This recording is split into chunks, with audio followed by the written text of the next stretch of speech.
Mi nombre es Cristóbal Colón, el hombre que descubrió América y también quien dio vida a la palabra colonización. Nací con el sueño de marcar mi nombre en la historia, de ser alguien importante y de dejar un legado que resonara a través de los tiempos. Pero hoy me presento ante ustedes no solo como un explorador, sino también como un hombre cargado de remordimientos. Alguien que, en su ambición, se dejó consumir por la codicia y el deseo de gloria. Mi historia está llena de logros, pero también de sombras. Hoy quiero compartirla con la esperanza de que mis errores sirvan como lecciones para ustedes, que persigan sus sueños, pero que jamás permitan que esos sueños los lleven a perder su humanidad, como me ocurrió a mí. Nací en Génova, una ciudad donde la brisa marina traía consigo relatos de tierras lejanas, y desde pequeño me sentí cautivado por aquellos relatos de aventuras. Mi gran ídolo fue Marco Polo, el explorador veneciano que atravesó las tierras de Asia, llevando consigo historias de riquezas, palacios y maravillas. En sus relatos encontré inspiración y un propósito. Imaginaba esos mundos desconocidos y ansiaba descubrir lo que yacía más allá del horizonte. Quería trazar mis propios mapas, dejar mi huella en lugares inexplorados.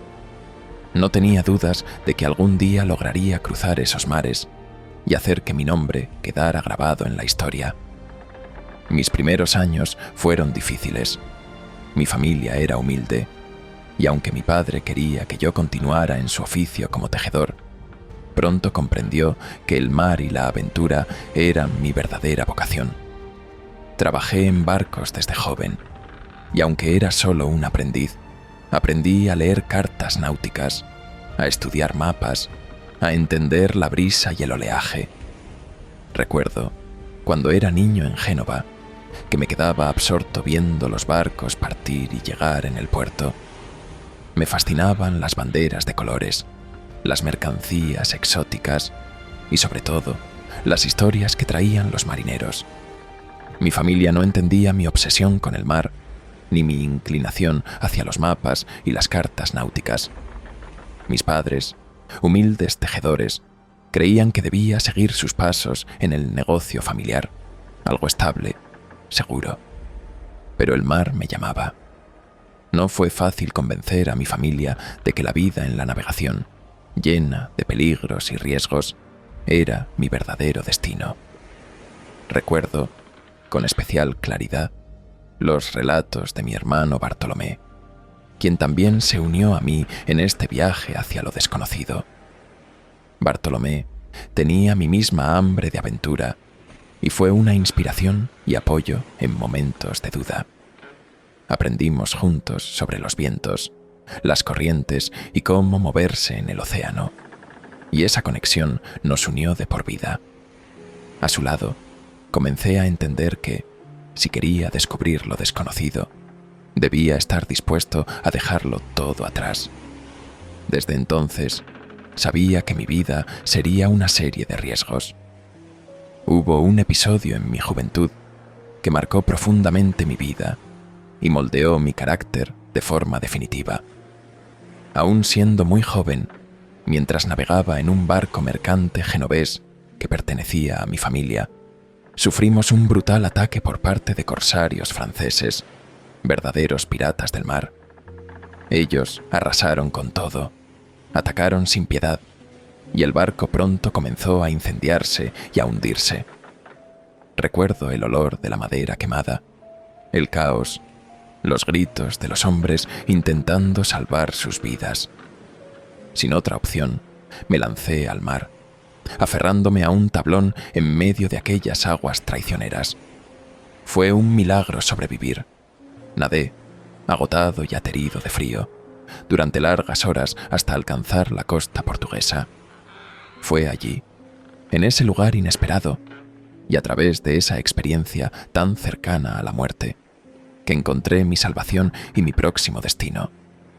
Portugal se convirtió en mi nuevo hogar y en el punto de partida de mis sueños más audaces. En Lisboa, donde llegué sin nada, me encontré en el corazón de un imperio marítimo que me inspiró aún más para perseguir mi anhelo de descubrir tierras desconocidas. Ese naufragio me enseñó que el océano, aunque cruel y despiadado, era mi verdadera vocación. Supe, en medio de esa tragedia, que mis días estarían dedicados al mar, que perseguiría ese sueño aunque me costara la vida.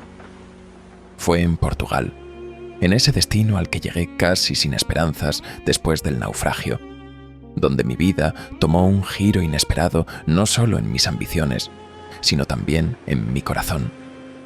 Allí, en Lisboa, encontré mi primer amor, una mujer llamada Felipa Moniz.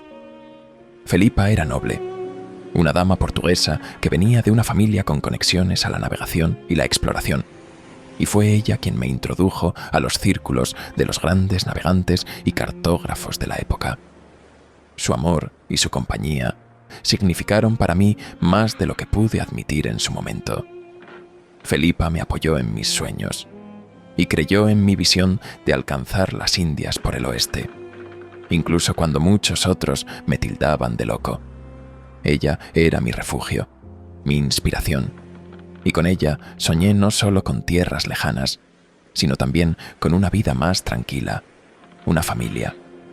Tuvimos un hijo juntos, Diego, y él se convirtió en otro de mis impulsos para alcanzar la gloria, para asegurarle un futuro diferente. Pero el destino no fue bondadoso. Felipa murió joven, y su partida me dejó un vacío que jamás se llenó por completo. Su muerte me empujó a buscar aún con más ahínco aquello que creía que estaba destinado a encontrar.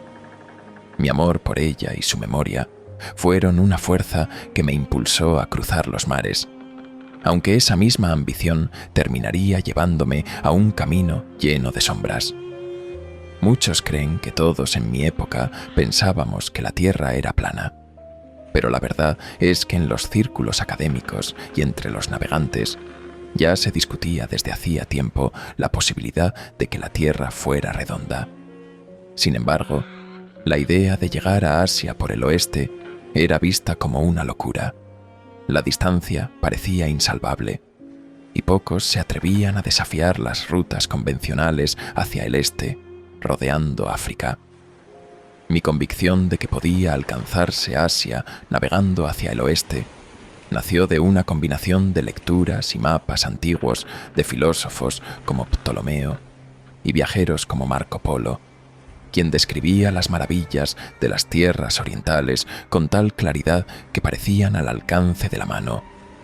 Además, había cartas náuticas que sugerían que el Atlántico no era un abismo interminable, sino que podía albergar tierras aún inexploradas. En mis estudios en Portugal, descubrí informes y cálculos de algunos astrónomos que me hicieron pensar que Asia estaba más cerca de lo que se creía. Un error que sin saberlo asumí como certeza. Con esa fe y un deseo casi ciego de gloria, me propuse demostrarle al mundo que era posible cruzar los mares hacia nuevas tierras, sin saber que me aguardaba un continente desconocido y una realidad que cambiaría la historia para siempre. Sabía que un sueño tan grande como el mío requería más que voluntad. Necesitaba apoyo, financiamiento y una flota. Así fue como, decidido, empecé mi viaje por las cortes de Europa en busca de patrocinadores. Primero, visité al rey de Portugal, quien escuchó mi propuesta de encontrar una ruta hacia Asia navegando hacia el oeste, pero me rechazó. Mi plan parecía tan absurdo como costoso. Fui a Génova y Venecia, a Inglaterra incluso, pero en todos lados recibí negativas. Finalmente, llegué a la corte de España, gobernada por los reyes católicos, Isabel y Fernando. Me presenté ante la reina Isabel con mis ideas y promesas de nuevas tierras y riquezas. Sin embargo, no fue fácil. Al principio, también aquí fui rechazado, pero no dejé de intentarlo. Mi fe en mi misión y en mí mismo me sostuvo. Finalmente, en 1492, Isabel, intrigada por las posibilidades y quizás movida por un toque de fe en lo desconocido, decidió financiar mi expedición. Los reyes católicos eran ambiciosos y querían expandir su imperio. La reina Isabel, en particular, mostró una inusual apertura a mi idea, aunque no sin recelo. Fue un largo proceso de convencimiento. Asistía a audiencias y defendía mi plan ante un consejo de expertos que cuestionaban cada detalle. Finalmente, tras mucha insistencia, logramos un acuerdo. Para mí, fue un sueño hecho realidad, la oportunidad de mi vida, en la que se combinaban el apoyo real y la fe que ellos depositaban en mí. Sin embargo, me comprometería a traer riquezas para la corona, a cristianizar a los habitantes de esas tierras y establecer un imperio que fortaleciera la influencia española. Fue, sin duda, un pacto que marcó el inicio de lo que sería tanto mi gloria como mi condena. El 3 de agosto de 1492, con una tripulación de hombres llenos de dudas y 3 barcos, la Santa María, la Pinta y la Niña, partimos de Palos de la Frontera. Nuestro primer destino fue Canarias, donde aprovisionamos nuestras naves y realizamos reparaciones. Allí tomé un último respiro, contemplando las tierras conocidas, y luego zarpamos hacia lo desconocido. A medida que los días pasaban, la tensión y el miedo entre los hombres aumentaban. Hubo momentos en los que creí que la tripulación se rebelaría. A veces dudaba si este océano realmente me conduciría a las Indias, al Asia prometida, o si terminaríamos todos perdidos en las aguas. Pero mi convicción no vacilaba. Durante aquellos interminables días en alta mar, la travesía se hizo mucho más difícil de lo que cualquiera de nosotros había anticipado.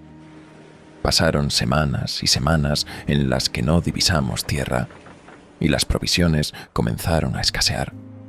Los marineros estaban aterrados. Algunos murmuraban entre ellos que nos dirigíamos hacia el abismo y que jamás regresaríamos. Cada noche escuchaba sus temores, y mi autoridad como capitán fue desafiada en más de una ocasión.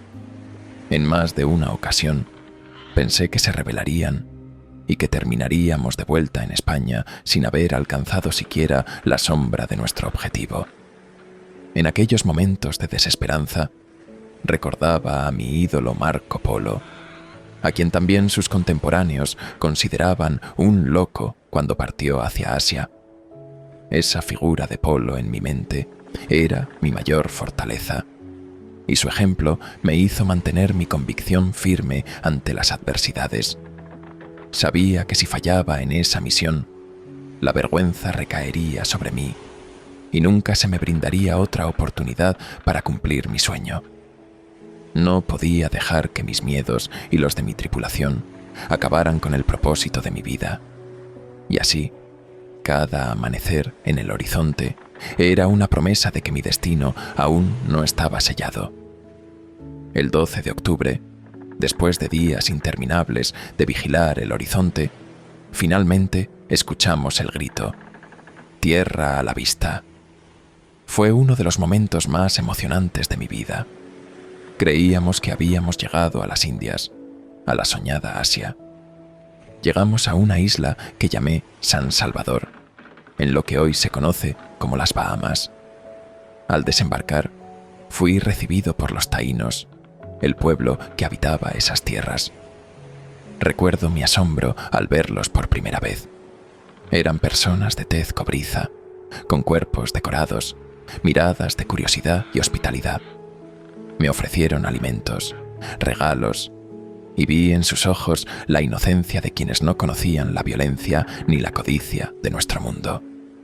Sus mujeres, de belleza exótica y rostros tranquilos, me hicieron comprender que estaba en un lugar distinto, en otro mundo. Al principio, estaba convencido de que había llegado a las costas de Asia, aunque las tierras y la gente que encontré eran distintas a cualquier descripción que había leído. Los relatos de Marco Polo y otros exploradores hablaban de ciudades espléndidas, de templos de oro, de sedas y especias, de un imperio vasto y próspero. Sin embargo, al explorar las islas, lo que hallé no coincidía con estas expectativas. No había palacios ni reyes poderosos, sino pequeñas aldeas, y los habitantes, a quienes llamé indios, pensando que estaba en las Indias, vivían de manera muy diferente a lo que había imaginado. Con cada expedición, cada isla que explorábamos, la duda comenzó a crecer en mi mente. ¿Dónde estaban las riquezas de Asia, los mercados llenos de mercaderes y las rutas comerciales que tantas veces había leído en los textos antiguos? Estas tierras tenían su propia riqueza, pero no eran las tierras orientales que Europa anhelaba encontrar. Aún así, me resistí a aceptar la idea de que estas tierras no eran Asia. Quizás fue el orgullo o el temor de reconocer que mi misión no había sido la que prometí a los reyes católicos. Solo años después, con el análisis de otros exploradores y estudiosos, empezamos a comprender que había tropezado con un continente completamente nuevo, algo más vasto y desconocido de lo que jamás hubiera imaginado. Los taínos nos recibieron con una bondad que me desconcertó. Nunca habían visto hombres como nosotros, y sus miradas reflejaban una mezcla de asombro y respeto. Sin embargo, en mi mente, ya empezaba a ver estas tierras como un territorio a reclamar para la corona, y a sus habitantes como personas a someter a nuestras leyes. Este fue el inicio de un pensamiento que pronto me llevaría a tomar decisiones de las que aún me arrepiento. Los primeros días en estas tierras fueron un deleite de descubrimientos y asombro. Nunca había visto tierras tan fértiles ni un clima tan amable. Los taínos nos recibieron como amigos y compartieron generosamente su comida y sus recursos. Me ofrecieron frutas y plantas que jamás había visto en Europa.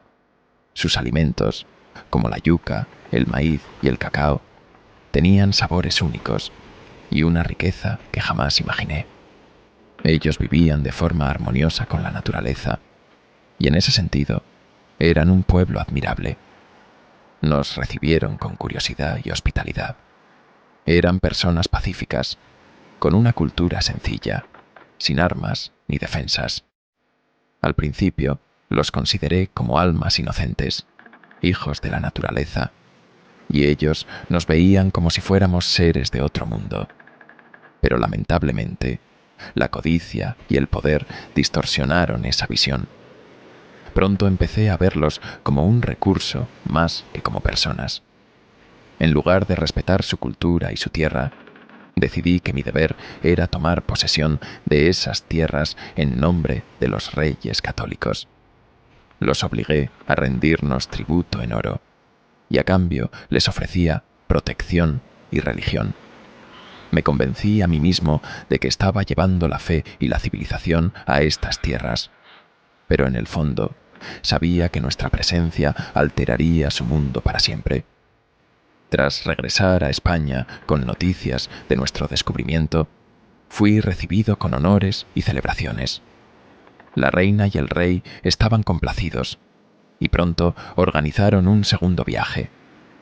Este segundo viaje fue más ambicioso. Llevamos una flota de 17 barcos y cientos de hombres, con la intención de establecer colonias y aprovechar los recursos de estas nuevas tierras. Fue entonces cuando llegué a la isla de la Española, lo que hoy son Haití y República Dominicana. Empezamos a construir asentamientos y a organizar la extracción de oro, y establecí un sistema para recolectar tributos de los nativos. Lamentablemente, aquí comenzó la tragedia. Los taínos, quienes al principio nos habían recibido con amabilidad, empezaron a resistirse ante las exigencias y el trato severo que mis hombres y yo les imponíamos. La reina Isabel me había advertido que no debíamos maltratarlos ni esclavizarlos, pero cegado por la ambición, ignoré sus advertencias. La reina Isabel, influenciada por su profunda fe cristiana, tenía otra visión. Para ella, los indígenas eran hijos de Dios, seres humanos dignos de respeto y protección. Isabel consideraba que su deber era evangelizarlos y llevarles el cristianismo, pero sin recurrir a la opresión o la explotación inhumana. Desde su perspectiva, debía guiarlos y convertirlos, pero siempre respetando sus vidas y su libertad. Sus órdenes eran claras. Estaba prohibido esclavizarlos o tratarlos como si fueran menos que personas. Pronto, los nativos fueron forzados a trabajar para nosotros bajo condiciones inhumanas, y quienes intentaban huir o resistirse eran sometidos a castigos severos. Miles murieron, víctimas de la explotación, las enfermedades y la violencia que trajimos a su mundo. Cada vez que ordenaba que se recolectara oro o que se establecieran cuotas de trabajo para ellos, el peso de mis acciones iba destruyendo aquella armonía inicial. Fueron mis hombres quienes primero rompieron esa paz, y en el proceso destruimos la confianza y el respeto que ellos nos ofrecieron al recibirnos en su hogar. Ahora comprendo que, cegado por el oro y las promesas de gloria, no vi a los taínos como personas, sino como recursos.